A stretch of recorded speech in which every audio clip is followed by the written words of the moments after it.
So with that representative, and as we move on to where do we go from here, our architecture work goes into 7 different bins.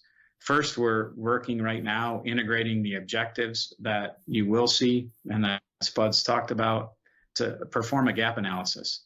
We have to understand that architect from the right and build from the left, where do we not intersect today, or where do we not have enough intersection with those objectives, and call that out. We then have to develop what is our architecture strategy to fill those gaps. We need to closely integrate with our other agency stakeholders.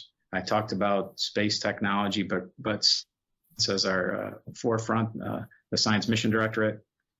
With all of that to be performed in an architecture, where do we reach out and find those international and industry partners through engagement to understand their goals, to understand how we can fit together to achieve our objectives?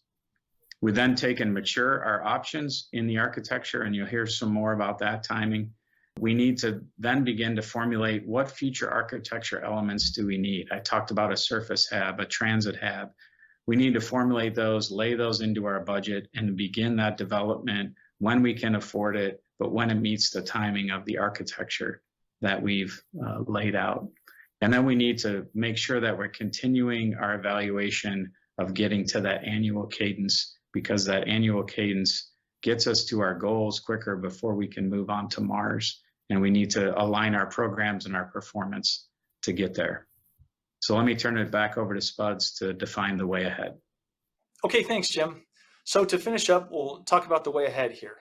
I mentioned earlier that there's that gap analysis, that bridging analysis that we want to do between the objectives, the 50 objectives that you're going to help us wash, and the current efforts that we have going on. We've already sort of done the internal wash of the objectives, at least at the federated board level. It's all building up towards a second iteration later in the fall. But we're really going to do the remainder of this washing in 4 different ways. 2 are internal.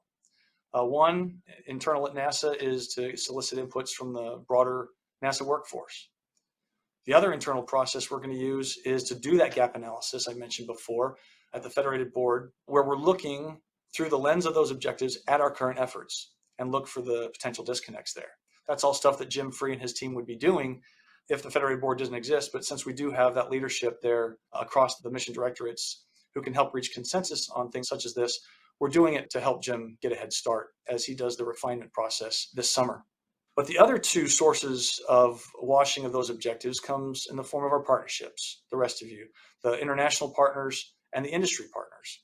For those that were at the Space Symposium, you know that our intent was to host an international workshop later this summer, and then also to engage with industry. The way we're going to do that is through a web-based approach to harvest your inputs, and then hopefully find ways from there how to engage with you further. And all of those are going to go into what I call a cauldron of inputs for these objectives. So we get your inputs, we make a final iteration on those objectives, and then those become an input for another gap analysis that we'll do in the fall after Jim has had a chance to refine the architecture that we have now. And so there you have our methodology that we want to follow in a team fashion with you all to follow those 3 principles of architecting from the right, sticking with the plan, and improving our communication and engagement.